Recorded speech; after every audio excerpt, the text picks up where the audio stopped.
Oke, Assalamualaikum warahmatullahi wabarakatuh.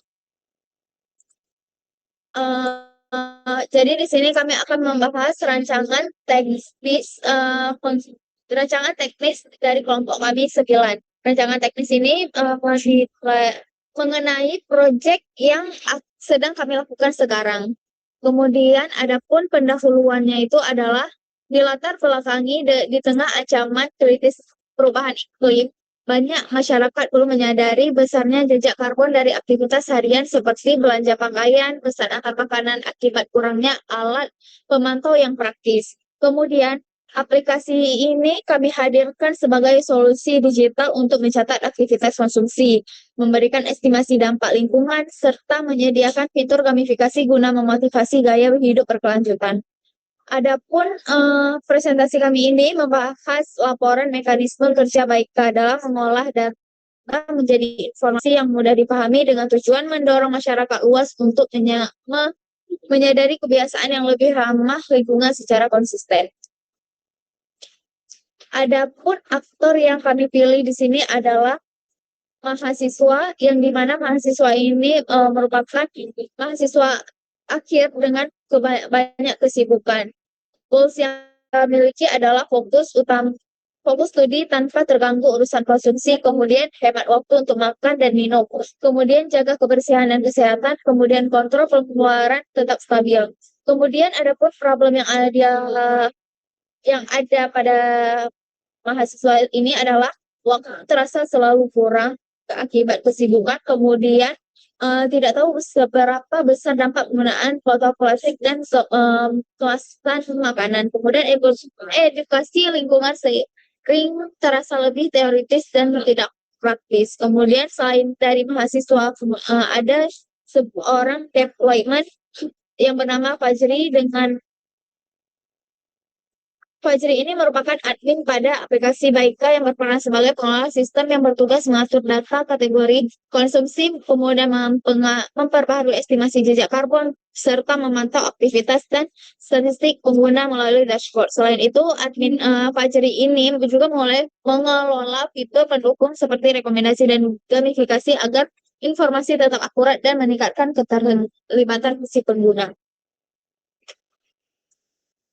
Adapun daftar aktivitas yang ada pada proyek kami ini adalah pencatatan aktivitas konsumsi, di mana memungkinkan pengguna menginput berbagai konsumsi harian mulai dari pembelian makanan, pakaian, perangkat gadget, hingga penggunaan layanan digital secara praktis. Kemudian aktivitas yang kedua, penghitungan estimasi jejak karbon, di mana melakukan kalkulasi untuk memberikan estimasi dampak, yaitu atau bisa dibilang emisi karbon dari setiap aktivitas yang dicatat oleh pengguna. Kemudian aktivitas yang ketiga adalah visualisasi riwayat dan progres melalui grafik riwayat konsumsi serta pemantauan perkembangan perubahan kebiasaan pengguna menuju gaya hidup yang lebih jauh. Kemudian yang paling aktivitas terakhir adalah implementasi sistem gamifikasi, di mana mendorong konsistensi si pengguna untuk melalui pemberian poin lencana hingga visualisasi pertumbuhan pohon virtual sebagai apresiasi atas kebiasaan ramah lingkungan. Oke, selanjutnya akan dibahas oleh Cesar Rahmawan.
Selanjutnya saya akan menjelaskan tentang activity diagram aktor admin, yaitu yang pertama ada login.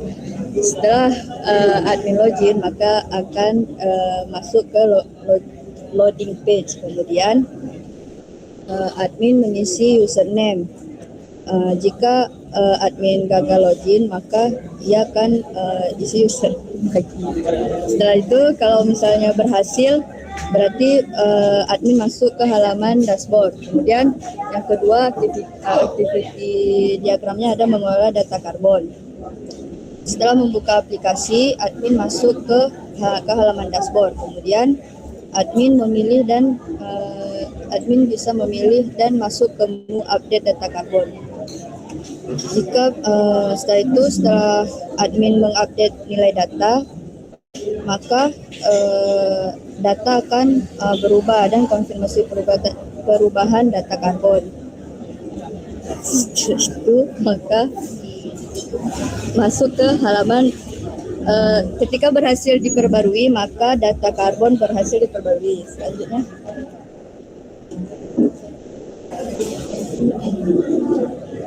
yang ketiga, activity admin ada mengolah statistik. Setelah admin masuk ke halaman login ke halaman statistik, maka akan diperlihatkan halaman loading page. Kemudian juga sama isi username. Lalu admin bisa ngecek akun. Jika login berhasil, maka admin berhasil masuk. Kemudian activity terakhir juga admin bisa logout. Setelah admin membuka aplikasi, kemudian masuk ke dashboard admin, dan setelah melakukan activity mengupdate menu data karbon, admin juga setelah bisa mengupdate data karbon, admin bisa kembali logout. Selanjutnya,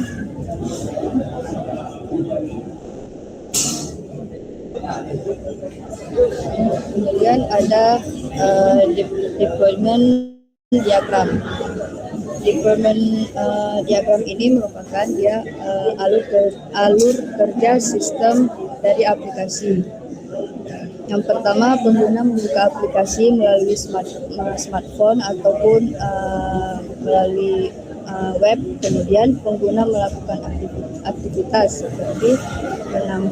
seperti menambah data konsumsi.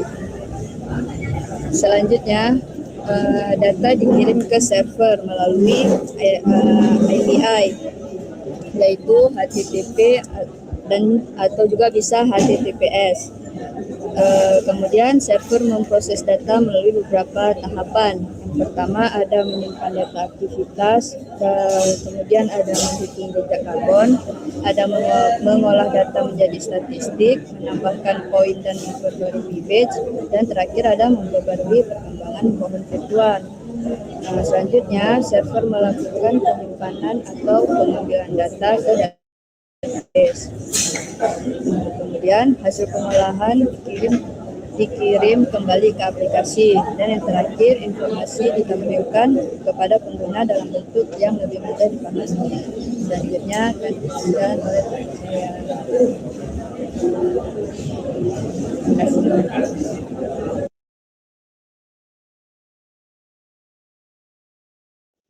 Terima kasih, Belinda. Cerita. Baik, jadi di sini selanjutnya itu ada komponen diagram. Nah, jadi kalau misalnya tadi itu deployment diagram itu lebih ke fisiknya. Sedangkan kalau misalnya komponen diagram ini, dia tuh lebih ke bagian-bagian di dalam sistemnya. Nah, gimana cara mereka tuh saling berinteraksi. Nah, jadi di diagram itu nih, kita tuh bisa lihat, pertama, pengguna itu kan dia masuk lewat sistem aplikasi mobile. Nah, terus setiap request dari si pengguna itu masuk ke API gateway, yang dimana bisa dibantu dia kayak sebagai pintu utama dari si sistemnya. Nah, setelah itu sistem bakal ngecek dulu pengguna ini valid atau enggak. Nah, jadi proses auteksi dan otorisasinya itu dicek dulu. Lalu kalau misalnya dia itu udah sesuai, baru lolos request dan diteruskan ke server yang sesuai. Terus misalnya nih, kalau misalnya pengguna itu input aktivitas, maka akan masuk ke bagian pengelola aktivitas tersebut. lalu dihitung jejak karbonnya. Nah, selama proses ini, sistem itu dia bisa ambil data tambahan dari layanan eksternal atau jika hal itu diperlukan.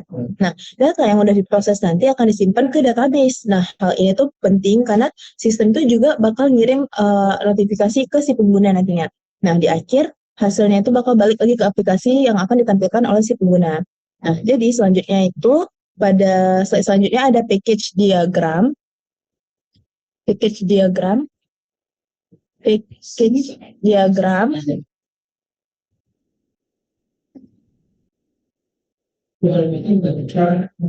Oke, di sini package diagram ini diagramnya tuh berfungsi untuk ngerapiin sistem kita. Jadi dengan cara ini tuh kita bisa ngelihat kelompok-kelompok bagian apa aja yang ada di dalam beberapa modul atau package.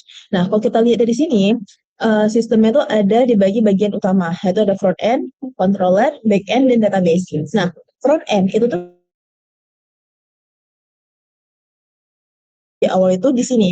Terus setiap request dari si front end akan dikirimkan ke controller. Nah, controller ini bisa dibilang sebagai penghubung antara si front end sama si back end.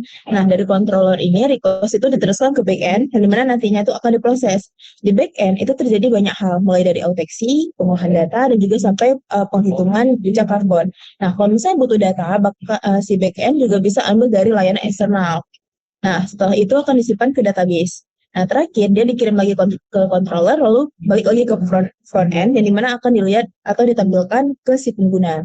Nah, selanjutnya ada di class diagram. Class diagram. Class diagram. Nah, di kelas diagram ini tuh dia tuh lebih ke struktur data di dalam suatu sistem. Jadi fokusnya tuh kayak ke kelas, atribut, metode, dan juga hubungan antar si kelas itu. Nah, di diagram ini kita tuh bisa lihat beberapa kelas utama seperti user, activity, dan kategori emisi. Nah, si user di sini tuh jelas mewakili penggunaan aplikasi. Lalu activity itu untuk menyimpan semua aplikasi yang dilakukan oleh si pengguna, misalnya aktivitas harian atau yang menghasilkan emisi. Nah, sedangkan kategori emisi ini digunakan untuk mengelompokkan jenis emisi dari aktivitas tersebut. Nah, jadi itu hasilnya lebih terstruktur. Nah, kalau dilihat dari relasinya, jadi satu user itu bisa punya banyak aktivitas. Setiap aktivitas itu akan masuk ke dalam satu kategori emisi tertentu. Nah, jadi data-data ini tuh menjadi dari data-data ini, sistem itu kemudian akan menghitung jejak karbon si pengguna. Hasilnya diolah jadi statistik. Jadi si pengguna bisa tahu dalam seminggu, dalam berbulan itu berapa emisi karbon yang dihasilkan. Terus si pengguna bisa menampilkan poin atau badge sebagai bentuk apresiasi. Bahkan sistem juga akan menampilkan pengembangan virtual tree atau pohon virtual yang dimana sebagai visualisasi dan juga kontribusi pengguna terhadap lingkungan. Nah, jadi dari banyaknya diagram tadi bisa disimpulkan aplikasi ini bisa memudahkan masyarakat untuk menyadarkan diri bagaimana pentingnya untuk menjaga lingkungan dari belanja sehari-hari. Nah, belanja sehari-hari itu akan dikonversi menjadi jejak karbon sehingga masyarakat lebih sadar akan lingkungan. Sekian dari presentasi kelompok kami. Apabila ada salah kami mohon maaf. Wassalamualaikum warahmatullahi wabarakatuh.